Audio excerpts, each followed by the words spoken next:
Hi, welcome to Bar Cart Bookshelf, a video series about books and the drinks they inspire. My name is Elias, and today we're talking about Tigers Between Empires by Jonathan Slaght.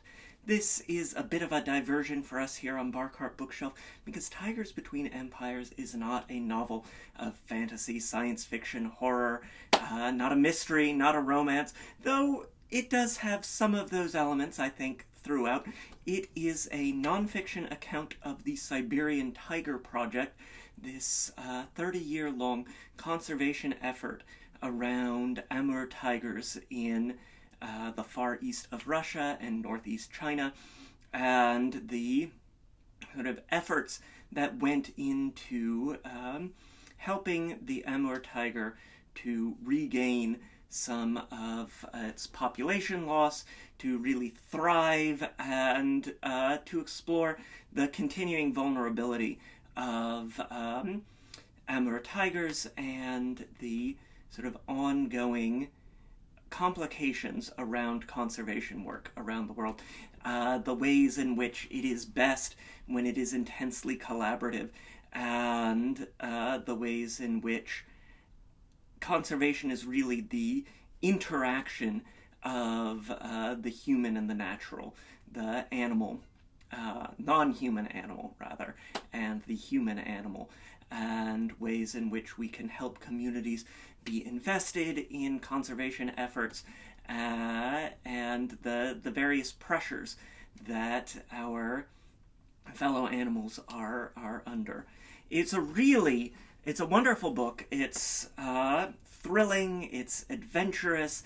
There are, the sort of beautiful landscapes that you find in novels. I don't think I will ever have the good fortune to travel to Primorye in the Russian Far East, but Slaght has really painted a beautiful picture of that region of the world, and the sort of magnificence of the Amur tiger, the largest big cat in the world. It's really moving. You see the ways where, if you're studying, because tigers are sort of low population and apex predators, they really are personalities in their environment in a way that roe deer or sika deer or wild boars can't be quite so much, just because they are so dominant over their territory. And perhaps we could explore similarly this dominance in Ussuri brown bears or Amur leopards, but there's something about the tiger, those stripes, that sort of iconic, charismatic animal that really, moves the heart and stirs the soul. So it's if you're interested in science, if you're interested in history, if you're interested in really human stories that feel almost fantastical, then I think you're really going to like Tigers Between Empires. I had such a wonderful time with it. I really love getting to read nonfiction as well. If you are a writer as well as a reader, I cannot recommend reading nonfiction, science, and history highly enough.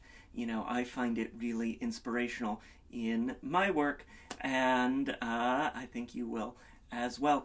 And if you're a reader, it's just a ripping good yarn and a full accounting of the project from beginning to end, with the successes and the failures and the sort of complications that go with something that lasts for a long time and has just so many stakeholders, but also so many people committed to good, hard, dedicated work in one of the wildest parts of the world. And so we had to have a drink, and our drink today is the Amur, named for the Amur River Valley where these tigers live, and the name that we give to this subspecies, originally called Siberian tigers. If, you remember that from your childhood, I certainly do here at the Louisville Zoo. Now more broadly recognized as Amur tigers. And we're going to begin, because we're in the Russian Far East, with an ounce of vodka. So, get that in there. Just something nice, clean, neutral tasting, ice cold, frosty, freezy, and a good strong backbone for our cocktail. Next, we'll get, let's start with our citrus. Get 3/4 of an ounce of lemon juice, that brightness, that zing, that shine on a tiger's tooth, and that real sort of acid bite. Get 3/4 of an ounce of that into our cocktail, and then we'll add our sweeteners, our modifiers. I'm going to start with 1/2 ounce of orange curacao, that iconic black and red pelage, that coat. So we've got to get our orange in there, and just nice, sort of complicated, bittersweet orange in there. And then 1/2 ounce of apricot liqueur, and a wonderful mention of some Manchurian apricots, and again this goldenness, this richness, this depth of flavor. So we'll get 1/2 ounce of apricot liqueur in there, drawing on some of the fruits and flowers that become such a background to this narrative, the real sense of place that comes from wandering over tracts of preserved land and being in, as I've said, one of the wildest parts of the world. So we've got that, and then for a bit of that woodsiness, that foresty quality, because we have so much of this pine, this Korean pine, and dense woods.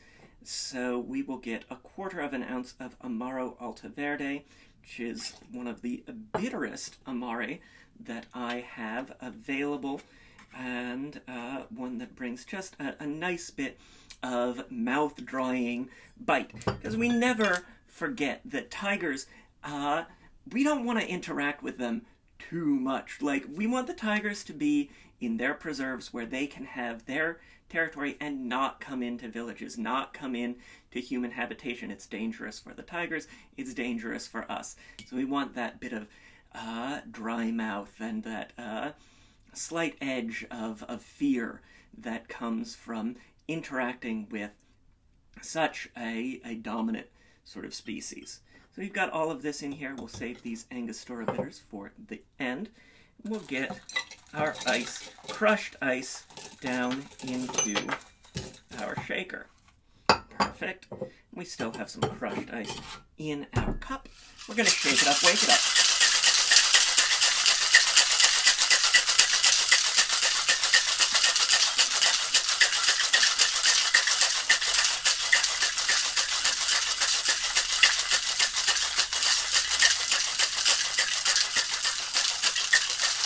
Perfect. Nice, frosty, freezy, as cold as those long winters where you can go and use pug marks, the footprints in the snow, to track tigers, the primary method of tiger tracking for generations before the advent of radio collars, GPS, and trail cams.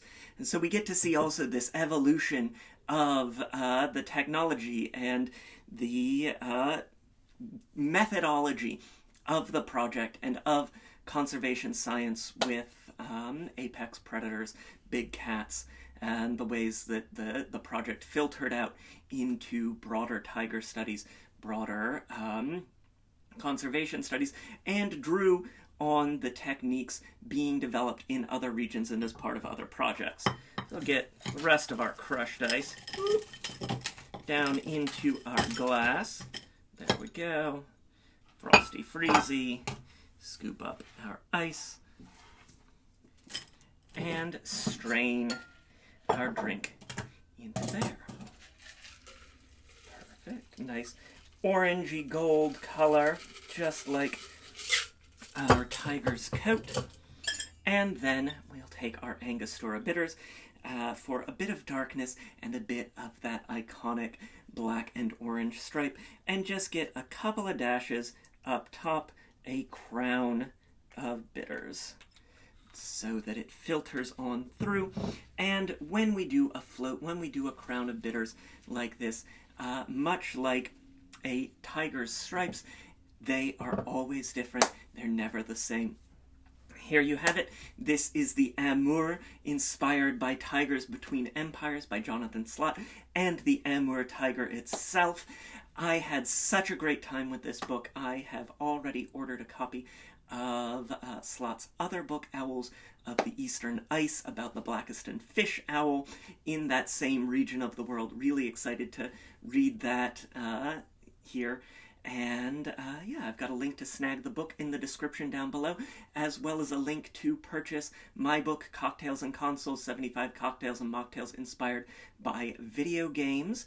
If you're looking for, other ways to use orange curacao or apricot liqueur, got some recipes in there. Got a link to snag Shatter the Sun, Queer Tales of Untold Adventure, the latest anthology from Neon Hemlock. I've got a story in it. I think y'all will really dig that as well. We've got links to various forms of social media, including Blue Sky and Instagram, where there is always a written version of today's recipe. Try the drink. Let me know what you think in the comments down below. Hit that like button. It makes me so happy when you do. Sound off if you would like to see more nonfiction covered here on Bar Cart Bookshelf. This is a bit of an experiment for us here, and if it's something that you're into, I'd be really excited to continue doing this as well. Subscribe if you haven't already so you never miss an episode. We've got some great books that we'll be talking about in April, May, and beyond. Authors who are new to Bar Cart Bookshelf, and some of my returning favorites as well, so keep your eyes peeled for that. And until next time, cheers.